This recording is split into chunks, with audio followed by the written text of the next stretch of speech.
Eu sou Eduardo Floriano, sou motorista profissional e estou com a TV Relacionamento.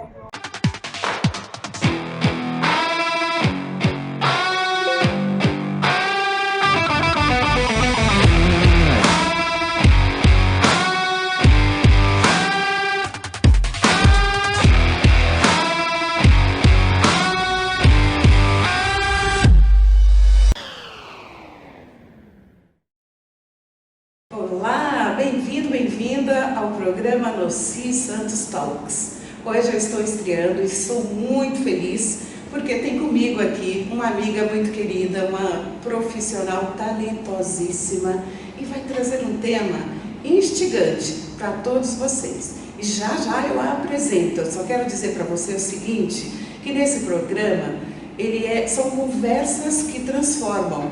Nós vamos trazer provocações, inspirações, reflexões para vocês. Esteja sempre aqui conosco, acompanhando a TV Relacionamento, que é nela que eu estarei com vocês semanalmente. Então aqui está a minha amiga Lucila Marques, seja muito bem-vinda. Obrigada, boa tarde. A Lucila, eu vou pedir para você falar como que foi a sua transição. Ela tem um currículo aqui, gente, que é maravilhoso. É uma pessoa que eu fico admirada. Eu vou falar do que eu conheço da Lucila. A Lucila é assim, quando a gente está em reunião, a gente está discutindo um tema, ela está ali participando e mexendo no computador. Quando termina a reunião, já está pronto. Se é uma apresentação, se é uma ideia, ela é essa pessoa criativa, dinâmica. E agora eu quero que você fale um pouco de você, da tua profissão. Nada melhor que ter uma entrevistadora como a Nacilene, que só levanta a bola da gente. Bom, eu fui executiva de marketing durante 30 anos, trabalhei em grandes empresas, em grandes multinacionais, na Lego, na Polaroid, fiz o startup do Etenuai e do Parque Aquático, dentre outras empresas. E aos meus 48 anos eu saí do mundo corporativo e me enveredei para essa área do desenvolvimento pessoal. E de repente, Noci, eu descobri, neste caminho, que eu tinha uma especialidade, que era mulheres na carreira. Por quê? Porque eu fui olhando o meu histórico, e quem foi aparecendo para eu trabalhar? Mulheres. Mulheres em posição de liderança e que tinham alguma dificuldade no decorrer do caminho delas. E foi muito parecido com as minhas dificuldades, com as minhas inseguranças, e eu pude trabalhar de uma forma muito melhor. Quando nós se fala que a gente está numa reunião e eu vou, e eu levanto tudo e trago, é porque eu tenho essa habilidade de consolidar informações, e isso me ajuda muito no meu dia a dia. Porque quando eu estou conversando com alguém, as histórias vêm, elas entrelaçam uma situação e eu consolido para poder, junto com a outra pessoa, discutir o assunto dela e levar ela para o melhor caminho. Que isso a gente faz no coaching, isso a gente faz na mentoria. É esse o nosso trabalho, é trazer para a pessoa, elucidar a pessoa as ideias que ela tem, as necessidades que ela tem, e junto com ela fazer uma solução. Com certeza, porque as histórias, gente, nos moldam. E as perguntas, elas acessam aquilo que já está dentro de você. É muito interessante. Então, o tema que a Lucila vai falar com a gente hoje é o fenômeno da impostora, ou a síndrome de impostora, como que é mais conhecido.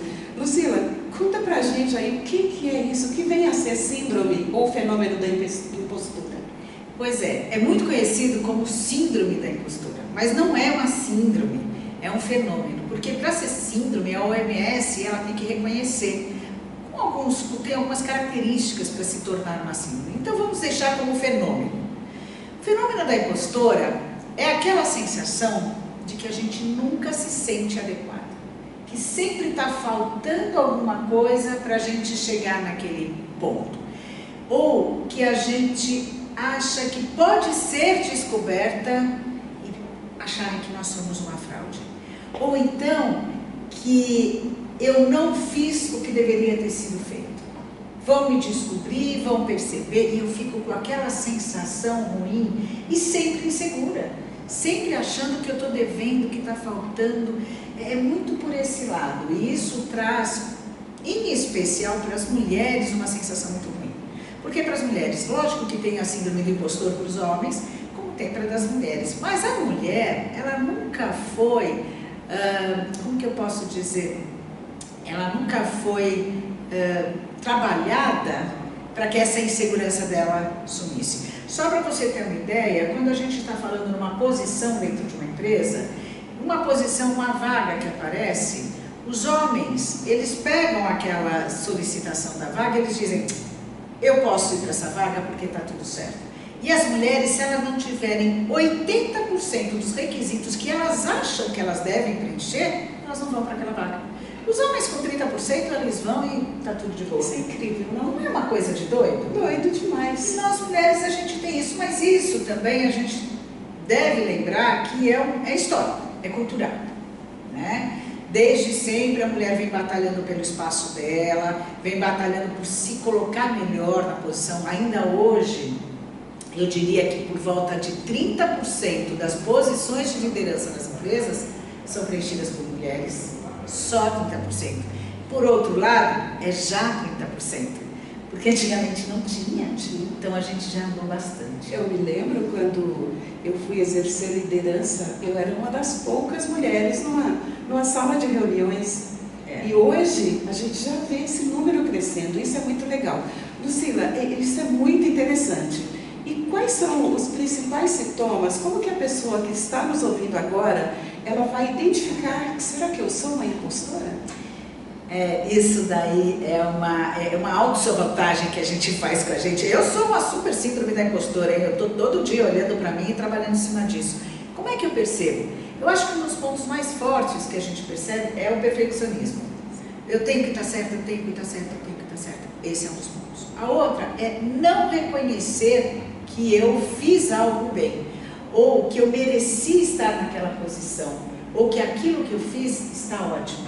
Eu sempre duvido, eu sempre acho que foi obra do acaso, que foi alguma oportunidade, ou que as pessoas estão achando que eu sou mais do que de fato eu sou. Então é muito ligado em cima disso, é uma desconfiança. E um ponto que também é muito interessante é eu não celebrar as minhas conquistas.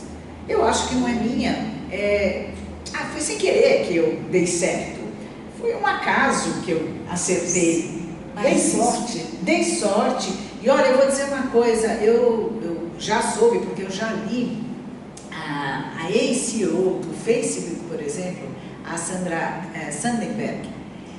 Sheryl Sandberg, desculpa. A Sheryl Sandberg, ex-CEO do Facebook, ela desconfiava dela, mesmo quando ela estava naquela posição altíssima. Ela achava, não, isso é uma obra do acaso, não foi comigo. A autora do livro Comer, Rezar e Amar, ela também tinha uma dúvida, ela falava, eu não sou uma boa autora, eu nunca vou chegar onde estão aquelas pessoas. E a gente tem vários exemplos de pessoas que estão em grandes posições que também se cometeram disso.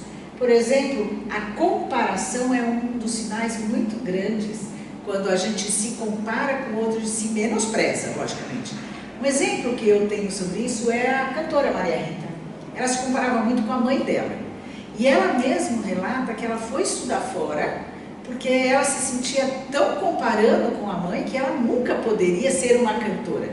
No entanto, ela foi, melhorou, voltou e realmente, se a gente fechar os olhos, é eles cantando. A própria voz é idêntica. Mas ela é fantástica, ela é sensacional. Sim, ela é ela. E agora resgatou o lugar dela. Sim, agora ela está ocupando o seu lugar. Exato. Isso aqui é bacana. Aqui você está diante de uma impostora também. Pode meu acreditar. Deus. Eu sempre achei que eu tive muita sorte na minha carreira. Eu consegui chegar na posição de diretoria, mas como que eu funcionava? Nunca parei de estudar na minha vida. E sempre achava que faltava um pouco mais, exatamente o que você falou. Então, mas e aí, Lucila, como é que a gente lida com isso? Como é que a gente lida no dia a dia com essa tal de síndrome? Bom, primeira coisa, a gente precisa reconhecer, a gente precisa entender que a gente está se auto-sabotando. A gente tem que parar e pensar, será que eu realmente não sou boa? Será que realmente eu não estou nessa posição? Ou melhor, será que realmente eu estou nessa posição porque foi obra do acaso? É começar a se questionar Porque a partir do momento que eu me questiono, eu começo a rever as minhas conquistas, eu começo a rever as minhas realizações, como você disse. Eu fui galgando, fui estudando, fui procurando. Você teve conquistas para chegar ali. Então eu diria que assim, o primeiro passo, para eu inclusive rever essa autossabotagem, é o autoconhecimento. Primeira coisa, eu preciso saber quem eu sou. Se eu não souber quem eu sou, se eu não souber o que é importante para mim, se eu não souber em que eu acredito, eu não vou conseguir sair disso. Eu vou ficar patinando e vou me sabotar. E eu vou dizer, se ela é uma sabotadora daqui, imagine eu sou mega sabotadora de mim mesma sempre. E eu também já cresci, eu também já desenvolvi e eu continuo fazendo o mesmo que ela, estudando, porque eu sempre acho que eu preciso saber mais para poder abarganhar tudo que eu tenho para poder passar para as outras pessoas. É isso que eu agradeço a minha impostora o tempo inteiro, por ela me colocar nessa direção de estudar, de aprender sempre, de ser uma pessoa curiosa. Isso, a curiosidade é ótimo e ajuda. Agora, vou dizer para você, o que é importante para nós que nos sentimos com essa sensação e que a gente está sempre devendo e que a gente nunca está fazendo certo e que o acaso é que trouxe a gente até aqui, ou que me trouxe até aqui, ou você até aqui, né? Sim. O que eu preciso? Eu acho que uma das primeiras coisas é, como você disse, continuar estudando, né? Procurar saber, a gente fala lifelong learning, né? Que é estudar sempre, um aprendizado constante é muito importante. Um outro ponto é a gente ir buscar uma ajuda. E essa ajuda pode ser um amigo, alguém que é um familiar, um amigo que você confie, ou um mentor, ou um coach, alguém que te ajude a pensar e consiga que você interprete e tenha uma visão diferente daquela que você vinha tendo. E quando eu falo lá do autoconhecimento, é quando a gente vai rever as nossas crenças. E essa é uma das questões para a gente também conseguir sair dessa autossabotagem. É fazer uma reestruturação cognitiva, que eu diria. É transformar os pensamentos negativos em pensamentos positivos. Ao invés de dizer eu não consigo, é dizer eu ainda não consegui, mas eu vou fazer isso aqui. Eu transformar todo o negativo em positivo, isso ajuda demais. Então é ter uma rede de apoio, que é uma outra. Eu tenho uma rede de apoio que eu gosto muito, e eu costumo dizer para as pessoas, que chama Amigas Terapia. Olha que lindo! Nós somos em 10 amigas que a gente se junta e cada uma tem um tema. Quando a gente se encontra, é um acaso, não é que está programado, cada uma que vai falar, a gente se reúne, todo mundo ali, no final de dia, com um vinhozinho gostoso, e de repente alguém traz um assunto e todo mundo ajuda a discussão daquele assunto. Então, a rede de apoio é importantíssima, buscar uma ajuda profissional, de repente, também é muito importante. O autoconhecimento nem se fala, porque se eu não souber, é fundamental, se eu não souber sobre mim, quem é que vai saber, não é? E diria que também um passo para sair, como eu disse antes, é celebrar as pequenas conquistas, as mínimas que sejam. Eu costumo dizer para as pessoas o seguinte, cada vez que você tiver uma conquista, celebre e faça esse gesto, ó. Estou aqui, eu posso. Eu posso. Lucila, você sabe que me lembrei de 2011, quando o Kendi me convidou para um outro programa que ele tinha. A gente no almoço, ele pegou e falou assim, não, eu quero você com um programa, pensa no nome do programa para você estrear lá na TV. Eu falei, tá bom. Ele falou, na semana que vem. Eu falei, como assim semana que vem? Eu preciso fazer um curso, eu não estou pronta. Ele falou, não, é semana que vem, já me fala qual é o nome, semana que vem eu quero você lá e eu já tenho uma entrevistada para você. Uau! Eu falei, e agora? A impostora teve que revirou-se aqui dentro de mim e eu falei, tá bom, se é. O que é legal disso tudo, Lucila, é que as pessoas que nos conhecem, elas sabem o quanto a gente é preparada. É nós que não sabemos. A gente tem essa sensação que vão descobrir que nós somos uma fraude. Exato. E eu vou dizer para vocês, quando a Noce me convidou para fazer essa entrevista, eu falei, a Noce me doidou. Como assim ela está me convidando para fazer uma entrevista no programa dela que ela está estreando? Eu falei, ela está doida, eu não sei nem o que eu vou responder. Era a impostora falando por mim. Era a impostora. Ainda bem que você venceu a Eu impostora venci. e aqui está estreando comigo. Duas impostoras juntas. Vamos comemorar aqui, ó. Duas impostoras juntas é incrível. E qual é a importância? Você acabou de falar aí que reúne com as amigas, respeito, o que muda nessa relação você e a impostura? Olha, muda muita coisa. Primeiro que a gente consegue ficar mais segura do que a gente está falando. Segundo, quando a gente está indo para um ambiente corporativo, por exemplo, dentro de uma empresa, muitas pessoas têm essa insegurança. E eu estou falando de muitas pessoas mesmo. Vou te dar um exemplo que não é muito de empresa, mas a Michelle Obama. Michelle Obama, ela fez Princeton, ela fez Harvard, e ela achava que ela não poderia estar naquele espaço que ela estava quando ela foi a primeira dama. Isso acontece com todo mundo. Isso não tem sexo, não tem idade, não tem renda, não tem nada. Tem aquela sensação que a gente tem. Então, quando eu consigo descobrir tudo isso, quando eu consigo discutir comigo e ter uma rede de apoio ou alguém que me ajude, eu consigo circular melhor e aí eu não perco oportunidades. Porque uma das grandes consequências que a síndrome da impostora traz é que eu não me candidato a oportunidades, ou eu nem viria para essa entrevista, por exemplo, porque eu acharia que eu não ia dar conta. Então, eu dentro de uma empresa, aparece uma oportunidade, ou quando eu estou buscando uma posição, aparece uma oportunidade e eu acho que eu não tenho aquela condição. Então, quando eu trabalho tudo isso, eu me sinto mais segura, eu me sinto mais leve e eu acredito muito mais em mim. Eu acredito que tudo aquilo que eu fiz para chegar até aqui valeu a pena. Valeu a pena, com certeza. E você falou de uma palavra aí que ela é chave: celebrar. A gente não para celebrar porque não fiz mais do que a minha obrigação. Isso. Então, isso. como é? Que dica que você dá para quem está nos assistindo aí? Celebrar como?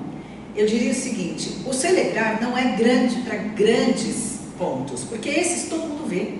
São pequenos pontos, são pequenos passos. É celebrar até, por exemplo, quando você você quer buscar uma oportunidade nova, uma posição nova e você manda o seu currículo, já é para celebrar. Porque você já teve uma ação, você teve uma atitude para conquistar aquilo que você queria. Então são pequenos passos, são pequenas atitudes que vão preencher tudo para que você possa ter uma leveza maior no seu dia a dia e no seu comportamento. Exatamente isso, Lucila. Não precisa fazer uma festa para celebrar, mas é reconhecer que você foi capaz de começar e terminar com sucesso uma atividade que você inicialmente duvidava dela, mas que agora você sabe que está pronta para esse momento. Exatamente. E confiar, acreditar em você.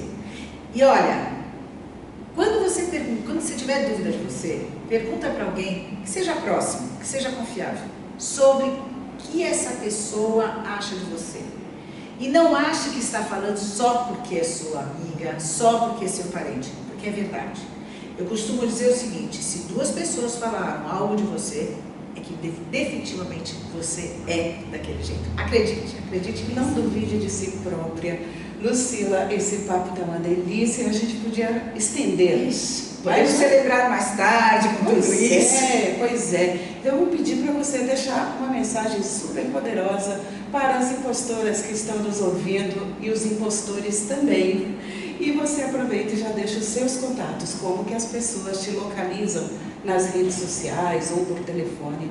Sinta-se à vontade. Legal. O que eu deixaria aqui de mensagem é o seguinte: primeiro, você não está sozinha. Você não está sozinho. Tem muitas pessoas que têm essa sensação de síndrome da impostora, de síndrome do impostor, só que às vezes não reconhece, não sabe ou não busca ajuda. Então busque ajuda, vai atrás, peça para alguém que tenha mais conhecimento que você nesta área para te ajudar a caminhar. Celebre todas as pequenas atitudes. E pergunte para todos como você é, questione e se garanta dentro disso. Bom, para me achar, eu tenho um Instagram, que é Lucila Marques Consultoria, meu LinkedIn é Lucila Ferraz Marques, e meu WhatsApp é 11 9 9906 7789. E eu me intitulo Lucila Marques Consultoria, especialista em carreira de mulheres. Muito obrigada. Eu agradeço muito a Lucila pela disponibilidade, por ter negociado com a impostora dela e estar aqui passando essa experiência maravilhosa para a gente. Aqui termina a nossa conversa no CIS Santos Talks. E eu espero você na próxima para nos contar o que aconteceu. Muito obrigada. Eu que agradeço. Muito obrigada, Noci.